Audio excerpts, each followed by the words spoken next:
ক'বলৈহে ভাল টকা পইচা সকলো নহয় বুলি, কিন্তু জীৱনত টকা নাথাকিলে গম পোৱা যায় জীৱনটো কিমান কঠিন।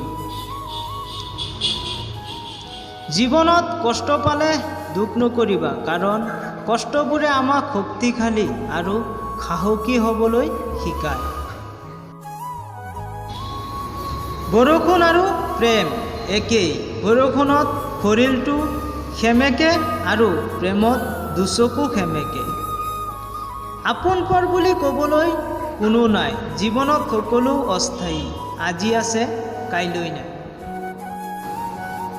প্ৰয়োজনত মনত পেলোৱাজন অথবা প্ৰয়োজন শেষ হ'লে আঁতৰি যোৱাজন কোনো প্ৰকাৰেই আপোন হ'ব নোৱাৰে। পানীত পৰি মানুহৰ মৃত্যু নহয়, মানুহৰ মৃত্যু হয় সাঁতুৰিব নজনাৰ বাবে। একেদৰে জীৱনত সমস্যা সৃষ্টি নহয়, সমস্যা তেতিয়া হয় যেতিয়া মানুহে পৰিস্থিতিৰ লগত যুঁজিব নাজানে। দুখ কষ্ট আঘাতবোৰ আপোন মানুহবোৰেই দিয়ে, অচিনাকি মানুহেতো ভৰিখন লাগিলেও ক্ষমা খোজে। আচলতে আপোন পৰ বুলি ক'বলৈ কোনো নাই, এই জীৱনত সকলো আজি আছে কাইলৈ নাই। দেহৰ আঘাতবোৰ সহ্য কৰিব পাৰি, কিন্তু মনৰ আঘাতবোৰ সহ্য কৰিব নোৱাৰি। আটাইতকৈ অধিক বিশ্বাস কৰাজনে যেতিয়া বিশ্বাস ভাঙি দিয়ে, তেতিয়া আৰু কাকোকেই বিশ্বাস কৰিবলৈ সাহস নহয়। থমকি নৰবা, তুমি যিমান ভাবা জীৱনটো তাতোতকৈ বহু বেছি গতিৰে আগুৱাই গৈ আছে। ধনী দুখীয়া বুলি কোনো কথা নাই, ল'ৰাজন সৎ মানে ছোৱালীজনী সুখী। ছোৱালীবোৰে সৰু সৰু কথাত কান্দিলেও জীৱনৰ ডাঙৰ ডাঙৰ সমস্যাবোৰত কিন্তু হাঁহি মুখে পাৰ কৰি দিয়ে।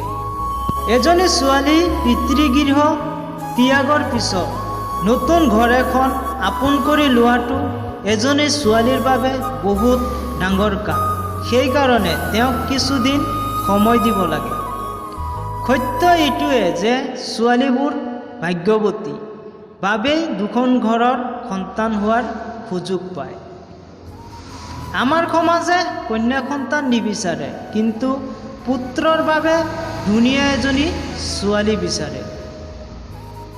বিশ্বাস কৰাত বাধা নাই, কিন্তু এজন মানুহক সিমানখিনিলৈকেহে বিশ্বাস কৰিব যিমানখিনিলৈকে তেওঁ যোগ্য। দৰকাৰতকৈ বেছি বিশ্বাস কৰিলে আপুনি কষ্ট পোৱাত স্বাভাৱিক। তিনিটা সত্য কথা একমাত্ৰ সময়ে চিনাকি দিয়ে কোন কাৰ কিমান আপোন। জীৱনত সংগ্ৰামত পৰীক্ষাৰ নম্বৰ নহয়, সময়ৰ অভিজ্ঞতাৰহে প্ৰয়োজন হয়। টকাই কেৱল অহংকাৰ আনিব পাৰে, সুখ আৰু সন্মান কেতিয়াও আনিব নোৱাৰে। জীৱনৰ অন্য নাম হ'ল সংগ্ৰাম। সংগ্ৰাম অবিহনে জীৱনেই হ'ব নোৱাৰে। সংগ্ৰাম বা সংঘাতৰ সৈতে যুঁজি যুঁজি মানুহে যি সাহস মনোবল তথা প্ৰেৰণা লাভ কৰে, সি তেওঁক অসাধ্য সাধন কৰাত শক্তি দিয়ে। জীৱনটোত তিনিটা দিনে অকল মানুহে আপোনাক গুৰুত্ব দিব: 1 জন্মৰ দিনাখন, 2 বিয়াৰ দিনাখন, 3 মৃত্যুৰ দিনাখন। আনৰ দৃষ্টিত তুমি কেনেকুৱা সেইটো ভাবি নাথাকিবা, কাৰণ আনৰ দৃষ্টিত মৃত্যুৰ আগমুহূৰ্তলৈকে বেয়াই থাকিবা।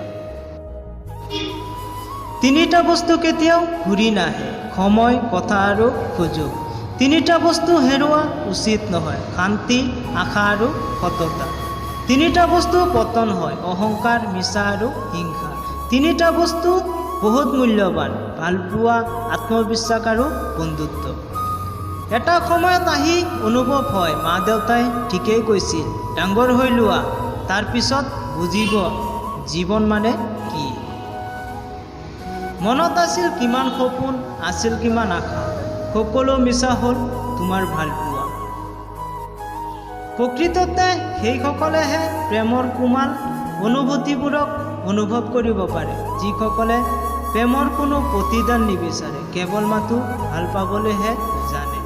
ধন্যবাদ বন্ধুসকল, আজিলৈ ইমানেই। লগ পাম পৰৱৰ্তী ভিডিঅ'লৈ। যদি ভিডিঅ'টো ভাল লাগে লাইক কৰিব, কমেণ্ট কৰিব, শ্বেয়াৰ কৰিব আৰু এনেকুৱা ভিডিঅ'বোৰ পাবলৈ চেনেলটো ছাবস্ক্ৰাইব